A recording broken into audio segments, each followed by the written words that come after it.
அதிமுகவில் எம்ஆர் விஜயபாஸ்கர், விஜயபாஸ்கர் தகவல் இணைப்பு இன்னும் தொடருமா இல்லை முடியுமா? இல்லை, தொடரும். அவர்கள்ட்ட ஒவ்வொருத்தருடையும் பல ஆயிரம் கோடி ரூபா சொத்தா நிலமா பினாமி பாதுகாக்கிறாங்க. அதிகாரம் இல்லைன்னா பினாமியே ஓனர் ஆயிடுவான். கட்சிக்கு வந்ததே மக்களை காப்பாற்றல, யாரை காப்பாற்ற? தங்களையும் தங்களுடைய சொத்துக்களை காப்பாற்ற. அப்போ 5 ஆண்டு காலம் சொத்தை காப்பாற்ற பவர் இல்லைன்னா இவ்வளோ ஆண்டு காலம் சம்பாரிச்ச சொத்து பூரா போய் பினாமி பூரா எடுத்துகிட்டு போயிடுவான். உடனே தாவேக்க போனால் விஜய் சந்திச்சு போட்டோ எடுத்துட்டிங்கன்னா பயந்துக்கும். இப்போ ஆளுங்கட்சி யார்? தாவேக்கா. குவாரி நடந்துகிட்ருக்கு, லாரி ஓடிட்டுருக்கு, ஜல்லி விற்றுட்டுருக்கு. கலெக்டர் பயப்படணும், எஸ்பி பயப்படணும், டிஆர்ஓ வரக்கூடாது, எங்கே குவாரிக்கு வரக்கூடாது. அப்போ அதுக்கு என்ன வேணும்? அதிகாரம் வேணும். விஜய் எப்போ வேணாலும் என்னால் பேச முடியும், எப்போ வேணாலும் ஆதவை பேச முடியும்.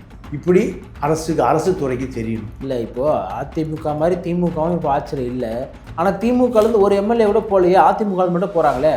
அதிமுக ஆட்சி போய் 5 வருஷம் ஆச்சு. அப்போ 5 வருஷத்தில் இன்னொரு 5 வருஷம் தாவேக்க வந்துருச்சு. 10 ஆண்டு காலம் எந்த அதிகாரமும் கிடையாது. இது மட்டும் காரணமா இல்லை ஒரு கட்டுக்கோப்பான ஒரு தலைமை இல்லைன்றது காரணமா? இல்லை, எடப்பாடி அத்தனை பேர் கட்டுக்கோப்பா தான் இருந்தாங்க. ஜெயலலிதா செத்த பிறகு யார் தலைவராக எடுத்துக்கிட்டாங்க? அது ஓகே சார். இல்லை, எப்பவுமே அதுதான். அதிமுக மீண்டும் ஆட்சி பிடிக்க முடியாது. 5 ஆண்டு காலம் அதிகாரம் இல்லைன்னா திருடிய பல ஆயிரம் கோடி பினாமியை எடுத்துக்குவோம். அப்போ எப்படி விஜய் அவர்கள் இடைத்தேர்தலில் கண்டிப்பாக ரிசைன் பண்ண இவங்களுக்கு சீட் தரமாட்டார். ஏன்னா ஏற்கனவே இவங்களாம் ஊழல்வாதிகளுக்கு சீட்டு கொடுத்தா அதுக்கு தாவேக்கன்ற கட்சி தேவை கிடையாது, நீ எதிராக ஊழலுக்கு எதிரானு சொல்கிறாங்க.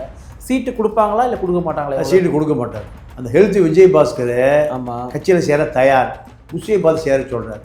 இல்லை நான் விஜய் தான் பார்ப்பேன்னு சொல்லிட்டா. குஷியை தான் இப்படி பார்த்துருக்காரு. விஜயோட தொடர்பு இல்லையா? யார் சொல்லுவான்? பினாமி சொல்லுவான். பினாமி சொன்னால் சொத்து போயிடும். அதனால எத்தனை நாள் ஆனாலும் சரி உங்களை பார்த்து படம் எடுத்தா தான் நம்புவாங்க, பயப்படுவாங்க. அப்போதான் போலீஸ் பயப்படும், தாசில்தார் பயப்படுவார், டிஆர்ஓ பயப்படுவார், கலெக்டர் பயப்படுவார், அந்த மாவட்ட நிர்வாகம் பயப்படும். அதுக்காக இப்போ காத்திருக்காரு. விஜயுடைய சினிமா கால் ஷீட் மாதிரி ஒரு கால் ஷீட் கொடுங்களேன். வாய்ஸ் ஆஃப் அவருடைய பார்வையாளர்களுக்கு வணக்கம். இன்றைய சிறப்பு நேர்காணலில் நம்ம இணைந்திருப்பவர் மூத்த பத்திரிகையாளர் திரு தமிழாபாண்டியன் அவர்கள். சார் வணக்கம். வணக்கம். இப்போது அதிமுகவில் எம்ஆர் விஜயபாஸ்கர் ராஜினாமா, விஜயபாஸ்கர் தகவல் இணைப்பு இன்னும் தொடருமா இல்லை முடியுமா? இல்லை, தொடரும். என்ன காரணம்னா அவர்கள்ட்ட ஒவ்வொருத்தருடையும் பல ஆயிரம் கோடி ரூபா சொத்தா நிலமா பினாமிகள் பாதுகாக்கிறார்கள். அப்போ அந்த அதிகாரம் இல்லைன்னா பினாமியே ஓனர் ஆயிடுவான். ஆமாம், பினாமியே ஓனர் ஆயிடுவான்.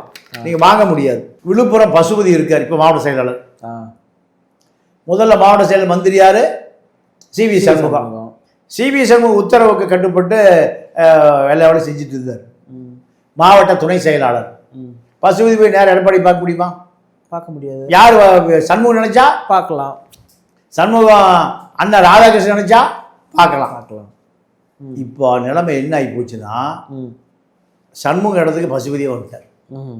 சண்முக இடத்துக்கு பினாமியே இப்போ முதலாளி ஆகிட்டார். அதிமுகவுடைய மாவட்ட செயலாளர் யார்? இப்போ பசுபதி. அதே போல் புதுக்கோட்டையிலையும் மாவட்ட செயலாளர் மாறியாச்சு. அதே போல் அன்பழக பழைய அமைச்சர், அவர் தாங்க மாவட்ட செயலாளர் தருமபுரியில். இப்படி பல மாவட்ட செயலர்கள் மாறிய பிறகு இவர்களுக்கு அதிகாரம் வைத்திருந்தவர்களுக்கு இப்போ ஆளுங்கட்சி யார்? தாவேக்கா. குவாரி நடந்துகிட்ருக்கு, லாரி ஓடிட்டுருக்கு, ஜல்லி விற்றுட்டுருக்கு. கலெக்டர் பயப்படணும், எஸ்பி பயப்படணும், டிஆர்ஓ வரக்கூடாது, எங்கே குவாரிக்கு வரக்கூடாது. அப்போ அதுக்கு என்ன வேணும்? அதிகாரம் வேணும். விஜய் எப்போ வேணாலும் என்னால் பேச முடியும், எப்போ வேணாலும் ஆதவை பேச முடியும். இப்படி அரசு துறைக்கு தெரியணும். இல்லை, இப்போது அதிமுக மாதிரி திமுகவும் இப்போ ஆட்சியில் இல்லை. ஆனால் திமுகலேருந்து ஒரு எம்எல்ஏ கூட போகலையே, அதிமுக மட்டும் போகிறாங்களே. இல்லை, அதிமுகவை பொறுத்த வரைக்கும் கடந்த ஆட்சி திமுக ஆட்சி இருந்தது. திமுக ஆட்சியில் அதிகாரத்தில் இருந்தாங்க. அதிமுக ஆட்சி போய் 5 வருஷம் ஆச்சு. அப்போ 5 வருஷத்தில் இன்னொரு 5 வருஷம் தாவேக்க வந்துருச்சு.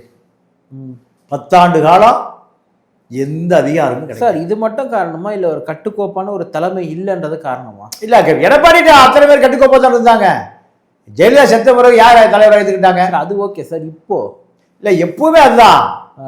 அதாவது அதிமுக பொறுத்த வரைக்கும் அதிமுக மீண்டும் ஆட்சி பிடிக்க முடியாது. 5 ஆண்டு காலம் அதிகாரம் இல்லைன்னா திருடிய பல ஆயிரம் கோடி பினாமியை எடுத்துக்குவோம். அப்போ கட்சிக்கு வந்ததே மக்களை காப்பாற்ற இல்லை, யாரை காப்பாற்ற? தங்களையும் தங்களுடைய சொத்துக்களை காப்பாற்ற.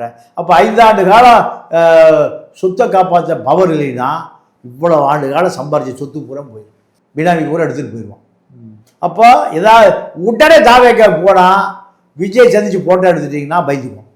இப்போ எப்படி விஜய் அவர்கள் இடைத்தேர்தலில் வந்து கண்டிப்பாக ரிசைன் பண்ண இவங்களுக்கு சீட் தரமாட்டார், ஏன்னா ஏற்கனவே இவங்களாம் ஊழல்வாதிகளுக்கு வந்து சீட்டு கொடுத்தா அதுக்கு தாவேக்கன்ற கட்சி தேவை கிடையாது, நீ எதிராக ஊழலுக்கு எதிரானு சொல்கிறாங்க. சீட்டு கொடுப்பாங்களா இல்லை கொடுக்க மாட்டாங்களா? சீட்டு கொடுக்க மாட்டார். நீங்கள் டிமாண்ட் என்னன்னா, நீங்கள் பேரமெல்லாம் பேசாமல் கட்சியில் நினைஞ்சுங்க, பேரம் பேசாமல் கட்சியில் நினைஞ்சுங்க. பேரம் பேசினா கட்சியில் வேண்டாம். நீங்கள் அந்த ஹெல்த் விஜய் பாஸ்கர் கட்சியில் சேர தயார், புஷியை பார்த்து சேர சொல்றாரு. இல்ல நான் விஜய் தான் பாப்பேன்னு சொல்லிட்டா இன்னைக்கு வரைக்கும் அவர் சேரல. ஏன், என்ன காரணம்? புஷியை தான் இப்படி பார்த்துருக்காரு. விஜயோட தொடர்பு இல்லையா? யார் சொல்லுவா? பினாமி சொல்லுவான். பினாமி சொன்னா சொத்து போயிடும். அதனால எத்தனை நாள் ஆனாலும் சரி உங்களை பார்த்து படம் எடுத்தா தான் நம்புவாங்க, பயப்படுவாங்க. அப்பதான் போலீஸ் பயப்படும், தாசில்தார் பயப்படுவார், டிஆர்ஓ பயப்படுவார், கலெக்டர் பயப்படுவார், அந்த மாவட்ட நிர்வாகம் பயப்படும். அதுக்காக இப்போ காத்திருக்காரு. விஜயுடைய சினிமா கால் ஷீட் மாதிரி ஒரு கால் ஷீட் கொடுங்களேன் அப்படி கேட்குற ஃபோட்டோ எடுத்துகிட்டு போகிறோமே. இதே விஜய சினிமா கால் ஷீட் கொடுக்கலன்னுனையும் அயோத்திக்கு போய் வீரமணிகிட்ட போய் சொல்லி வீரமணி போய் விஜய் மிரட்டி கால் ஷீட் வாங்கின காலமெல்லாம் உண்டு. சொல்லியிருக்கீங்க நீங்கள்? ஆமாம், வேலுமணி மூலம். வேலுமணி அயோத்திக்கு போய் வீரமணி இல்லை, வேலுமணி கிட்ட போய் ஒரு ஆதரவு கேட்டார் நீங்கள் சொல்லியிருக்கீங்க. அதெல்லாம் இல்லை, வேலுமணியில் பிறக்கிறதுக்கு முந்தி, வேலுமணியில் அதிமுக வர்றதுக்கு முந்தி, நான் சொல்ல ஒரு 20 வருஷத்துக்கு முந்தி. இப்போ ஈசிஆர் பண்ணை வீட்டில் போய் நீங்கள் அந்த சூசன் சஞ்சய் குழந்தையா இருக்கும்போது அப்படியே கையில் தூக்கி உடுக்குனானா யாரு? அந்த குழந்தை வீல்னு கத்திருக்கு. விஜய் ஒன்றும் பண்ணிடாத ஒரு காட்சி ஒரு படம் எடுத்தாங்க. இப்போ அதே போல் யார் இப்போ விஜய் பாஸ்கர் உங்களை பார்த்து ஒரு ஃபோட்டோ எடுத்தால் தான் என் புதுக்கோட்டை மாவட்டத்தில் என்னுடைய சொத்தை காப்பாற்ற முடியும்னு இன்னைக்கு வரைக்கும் காத்திருக்காரு. இதுதான் அரசியல், அதிமுக அரசியல். திமுகவில் அப்படி நிலைமை இல்லை. திமுகவில் எல்லாமே குறுநில மன்னர்கள். இந்த குறுநில மன்னர்கள் பூரா பல ஆயிரம் கோடி சொத்து சேர்த்து வச்சிருக்கான். இவர்களுக்கு திமுக எப்படியாவது கொண்டு வந்துடும், எப்படியாவது அதிகாரத்தை கொண்டு வந்தால் தான் திமுகவை காப்பாற்றுறோமா இல்லையோ திமுகவை காப்பாற்றுவதன் மூலம் தங்களை காப்பாற்ற முடியுங்கிற ஒரு இக்கட்டான நிலைமை அவர்களுக்கு. ஆனால் அதுதான் அந்த கட்டுக்கோப்பு. இப்போ ஆதவர்ஜுனா ஒரு அறிக்கை கொடுத்துருக்காரு. இந்த பொதுப்பணித்துறை மூலமாக நடைபெற்ற ஊழல்கள் நாங்கள் உங்களுக்கு இது பண்ணி அது பண்ணி தர சொல்லிட்டு நடைபெற்ற ஊழல்கள் எதுவாக இருந்தாலும் நீங்கள் நேரடியாக புகார் கொடுக்கலாம். அது மாவட்ட ஆட்சியர்லாம் இருந்தாலுமே அவங்க மேலே நீங்கள் நேரடியாக புகார் கொடுக்கலாம். உங்களுடைய புகார் வந்து நாங்கள் பாதுகாப்போம், ஊழல் இல்லாத ஒரு ஆட்சி நாங்கள் கொடுக்கணும்னு நினைக்கிறோம் சொல்லிட்டு ஒரு இது கொடுத்துருக்காரு. எப்படி பார்க்குறீங்க? இல்லைங்க, அதாவது போன ஆட்சியில் 5000 கோடி ரூபா டெண்டர் கொடுத்தாச்சு. ஆட்சி தேர்தல் தேதி அறிவித்த பிறகு இப்போ 5000 கோடி ரூபா டெண்டர் கொடுக்கணும். யாருக்கு? திமுக காரன் கமிஷன் கொடுத்து டெண்டர் வாங்கி வச்சுருக்காங்கல்ல, அவர்களுக்கு எவ்வளோ பாக்கி இருக்குது? இன்னும் 5000 கோடி பாக்கி இருக்குது. இந்த தாவேக அரசு அந்த 5000 கோடிக்கு 500 கோடி ரூபா கமிஷன் கொடுத்தா தான் மாமூலம் எப்பவுமே கொடுக்கறது. 500 கோடி வாங்கிட்டு கொடுக்குறீங்களா இல்லை 5000 கோடியே மக்கள் சொத்தை காப்பாற்ற போகிறீங்களா? ரெண்டில் எது பண்ண போகிறீங்க? ஏன்னா உங்கள் கட்சியிலே எடப்பாடிட்டு இருந்த பெரிய கான்ட்ராக்டர் முருகன் திருநெல்வேலி சட்டமன்ற உறுப்பினர் உங்கள் கட்சியில் இருக்கார். காங்கேயம் தொகுதியில் செங்கோட்டையனுக்கு பினாமியாக இருந்த ஒரு பெரிய ஹைவேஸ் கான்ட்ராக்டர் உங்கள் பின்னாடி இருக்கார். இவர்களெல்லாம் எதுக்கு உங்கள் கட்சிக்கு வந்தாங்க? இலவச ரோடு போட்டு கொடுக்குறக்கா? எதுக்கு? எல்லா ஹைவேஸ் கான்ட்ராக்டும் பிடபிள்யூ கான்ட்ராக்டும் தானே எடுக்கணும். நீங்கள் மேகதாது அணை பற்றி விஜய் ஏதாவது பேசினாரா? பேசவே இல்லை. மேகதாதுல என்ன சொல்கிறான், கர்நாடகா என்ன அஃபிடவிட் போடுறான் கோர்ட்டில், நாங்கள் கொடுக்குற 100 TMC தண்ணியே கடலில் போய் கலக்குது, அஃபிடவிட் போட்டிருக்கான் கோர்ட்டில். அதுக்கே செக் டேம் கட்டலை. யார் சொல்கிறா? சிவகுமார் கடந்த கால திமுக ஆட்சி மீது ஒரு குற்றச்சாட்டு வைக்கிறாரு. இதுக்கு இன்னைக்கு வரைக்கும் விஜய் பதிலே சொல்லியே. மேகதாது அணை ஏன் கட்ட வேண்டியது இருக்குன்னா, நீங்கள் கபினி, ஹேமாவதி, சாரங்கி, கர்நாடக அணை நீர்பிடிப்பு பகுதிகளை கடுமையாக மழை பெஞ்சதுன்னா அதெல்லாம் தேக்கி வைப்பதற்கு எங்கள்கிட்ட டேம் இல்லை. அதுக்காக தான் மேகதாது கட்டுறோம். தமிழ்நாட்டில் விட்டோம்னா அவர்கள் மேட்டூர் தேக்கி வைக்க முடியாமல் எங்க போகுது, கடலுக்கு போகுது. அவர்கள் மணல் எடுத்து விற்பதில் திராவிட அரசு கவனமா இருக்கான். ஆத்துல தண்ணி இருந்தால் மண்ணு வைக்க முடியாது. பாதவச்சோட சுற்றறிக்கை எதை சொல்ல விரும்புது, அவர் தான் வந்து எந்த விதமான கான்ட்ராக்டுக்கும் ஊழல் நடந்திருந்தா பணம் வாங்கி தர சொல்லியிருந்தா இது மாதிரி பண்ணிதான் நான் உடனே ஆக்ஷன் எடுக்க சொல்லியிருக்காரு இல்லையா? வெளிப்படைத்தன்மையோடு தானே இருக்காரு. இல்லை, வெளிப்படைத்தன்மையோடு இருக்காருன்னா யாரு கமிஷன் கொடுத்தா, யாரு கரப்ஷன், யாரு கட்டிங், இதெல்லாம் தெரியாதா? எப்படி தெரியாம போகும்? ஆட்சிக்கு வந்து எனக்கு கூட 2 மாதம் ஆக போகுது. 2 மாதமாக புகார் கொடுனா எந்த கட்டட கான்ட்ராக்ட்காரன் புகார் கொடுப்பான்? யாரை ஏமாத்துறீங்க? இப்போ இந்த அரசு கரப்ஷனுக்கு எதிராக இருக்குதா நீங்கள் பார்க்கலையா? கண்டிப்பாக இல்லை. அதாவது இந்த அரசு எல்லா பிடபிள்யூ கான்ட்ராக்டர்கள், எல்லா ஐவேஸ் கான்ட்ராக்டர்கள் எல்லாம் எந்த ஆட்சியில் இருந்தவன்? திமுக ஆட்சியில். அத்தனை பேரும் இப்போ இந்த ஆட்சியில் தான் பிடபிள்யூ ஹைவேஸு எடுத்திருக்காங்க. ஏப்பா, எடுத்ததுலேருந்து ஒரு 20% கழிச்சுக்க சொல்லுவார். அது எப்படி சொல்ல முடியும்? 20% கமிஷன் கொடுத்தீங்களா திமுகவுக்கு? திமுகவுக்கு 20% கமிஷன் கொடுத்தீங்களா? அந்த 20% கழிச்சுக்கியா ஒரு 1000 கோடி ரூபாய்க்கு எவ்வளோ வரும்? ஒரு 200 கோடி ரூபாய் மிச்சமாகும். 10,000 கோடிக்கு 2000 கோடி மிச்சமாகும். இதுதானே டெக்னிக்கலாக சொல்ல வேண்டிய விஷயம்.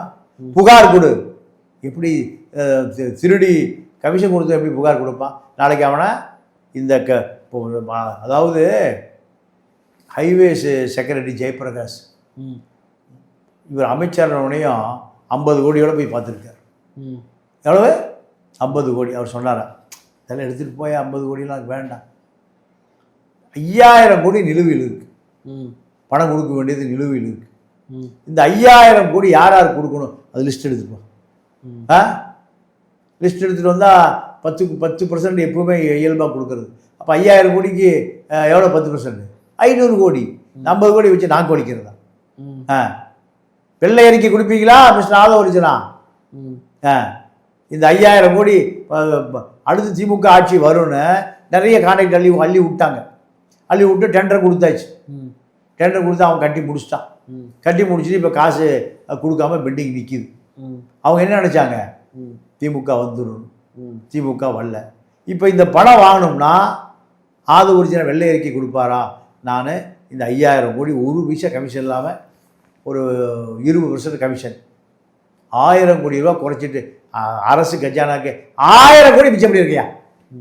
ஒரு இல்லை, இப்போ இந்த தனியார் பள்ளியினுடைய கூட்டமைப்பு தலைவர் பற்றி நீங்களும் பேசியிருக்கீங்க. அரசகுமார் அவர் கைது பண்ணியிருக்காங்க. அப்போ எங்கெல்லாம் ஊழல் நடந்திருக்கோ, எங்கெல்லாம் வந்து இந்த மாதிரி லஞ்சம் வாங்கியிருக்காங்களோ எல்லாரையுமே தாவேக அரசு குறிவைத்து தாக்கி கைது பண்ணுறாங்க தானே? கரெக்டாக தானே பண்ணுறாங்க அவங்க? எப்போ அவர் கமிஷன் 10 வருஷத்துக்கு ரினியூவல் பண்ண வேண்டியது இல்லை, உரிமத்தை புதுப்பிக்க வேண்டியதே இல்லை. இந்த பணம் யாருக்கு கொடுத்தாரு அவர்? இல்லை, அரசகுமார் பற்றி நீங்கள் பேசுனீங்க. ஆமாம், இப்போ கைது பண்ணியிருக்காங்கல்ல? இல்லைங்க, கைதுங்கிறது ஒரு நாடகம். இந்த நீங்க கேட்டீங்கல்ல, செந்தில் பாலாஜிக்கு போய் பணம் கொடுத்தாங்கல்ல, அவரை கைது பண்ணுவாங்க கேட்டீங்கல்ல? ஆமா. அரசகுமார் அவரே வச்சுக்கிட்டாரா? அவரே ஆர்டர் போட்டாரா? யாருக்கு பணம் கொடுத்தாரு? மகேஷுக்கு கொடுத்தாரு. மகேஷ்ல போலீஸ் போச்சா? அரசகுமார் ஏங்க நான் என்ன கேட்குறேன், புரோக்கரை கைது பண்ணா என்னங்க நடக்கு நாட்டில்? யாரு வாங்கினாலும் யாரு பணம் வாங்கினது? மகேஷை பொய்யா அப்படி கைது பண்ணியிருக்கணுமா இல்லையா? திமுக பயந்து இருக்கும். திமுக என்ன பண்ணா, விளக்கெண்ணை ஊற்றிட்டு நீங்க எங்க பணம் வாங்குறீங்களோ அங்க டெய்லி ஒரு அறிக்கை வரும். இந்த அரசு நடத்தவே முடியாது. தாவேகா ஆட்சி நடத்தவே முடியாது. அவர் ரொம்ப நெருக்கமானவர், மகனை போன்றவர். யாருக்கு?